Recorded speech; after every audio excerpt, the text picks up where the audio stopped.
mi, ngayong araw nga ay magluluto ulit tayo ng mga panghanda. Duganap nga ito mga mi at halos mga pang alas 11 hanggang pang alauna na nga itong mga na-vlog ko. Tapos na nga ang dispatching namin ng 10 AM kaya hindi ko na rin na-videohan mga mi dahil medyo na-late nga ako sa pagdating dito sa kitchen. At ibang klase ulit ng mga panghanda ang aming ipe-prepare. May photo cheese na nakabilao, may mga party box, anding mga pa-order na mga ulam solo tray tulad ng beef broccoli at saka iba't ibang klase pa ng potahe. Ito nga palang ina-assemble namin ay aming beef broccoli at ito nga ay isang tray na nasa 32 ml ang size. Marami na nga rin kaming na-out na party box mga mi, kaya naman ito, ina-assemble na rin namin yung mga sumunod na batch. Ito nga sa aming party box mga mi, may pa-order kami ng cordon bleu, lumpia, fried chicken at saka itong aming no bake. Kami pa nga kaming na-release na party box ngayong araw. Kaso nga lang hindi ko na nakuhanan mga mi kasi medyo nagmamadali rin kanina. Ito nga palang no bake mac namin mga mi ay ina-offer din namin ng naka-tray or nakabilao. Ang bechamel sauce namin mga mi ay talagang hindi siya ganun kalapot at hindi rin ganun kalabnaw. Isa rin talaga ang no bake mac namin mga mi sa mga bestseller pagdating sa pasta. Ito nga palang party box namin mga mi ay good for 10 to 15 person na siya, tapos 4 na potahe na yung pwede nyong makuha. Kung ano yung nakikita nyo sa video mga mi, ayun din yung mare-receive din nyo, pero pwede nyo itong ipa-customize kung ayaw nyo nung mga nakikita nyo dito sa video. Marami naman kaming choices mga mi pagdating sa menu na pwede nyong pagpilian. Good for sharing nga rin pala kami dito mga mi na a la carte. Kasi nyo nga mga mi, itong barbecue namin ay medyo nasunog yung bandang dulo kasi sobrang nipis nung karne na nabili namin.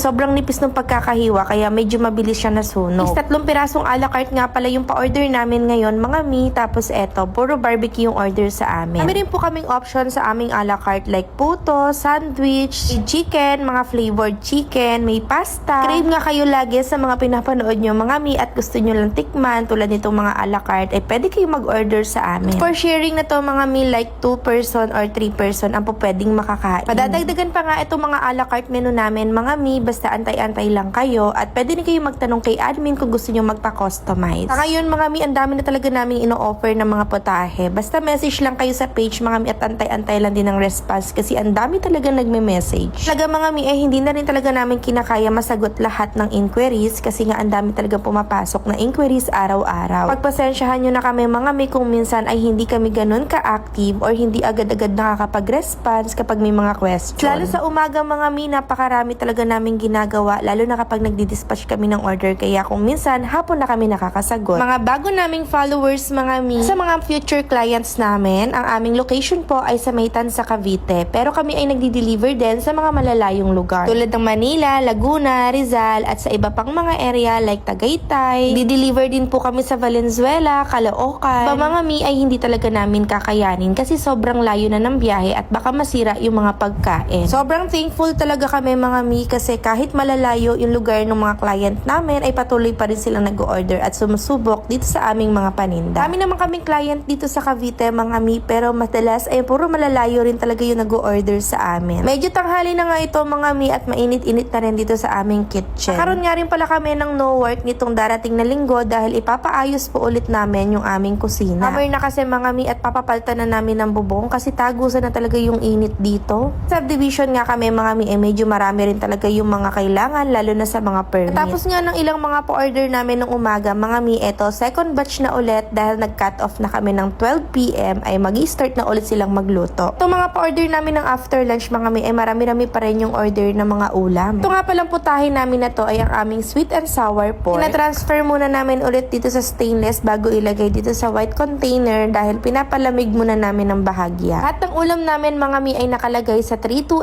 ml at ito nga palang ulam tray namin ay good for 10 to 12 packs na po siya. Affordable lang din naman mga mi yung mga ulam tray namin. Pwedeng pang binyag, pang birthday. Kami nyo rin pwedeng pagpilian sa mga ulam namin at may mga nadagdag na ulit kaming bago lalo na sa mga seafood. Seller pa rin ang aming beef caldereta mga mi. Talaga namang araw-araw ay merong nag-order ng aming beef caldereta. Ito nga ang routine namin araw-araw mga mi, lalo na pag Sabado at Linggo. Talaga namang wala mo ng usap-usap kasi lahat ay busy. Ang aming reservation mga mi ay 1 week advance kaya madalas full slot na agad lalo na kapag Sabado at Linggo. Yung iba nga naming mga client mga mi, naku, higit 1 buwan bago magpa-reserve. Ganun sila ka-advance. Anyways mga mi, ayun lang muna ang ganap namin ngayong weekend. See you ulit sa aming next vlog.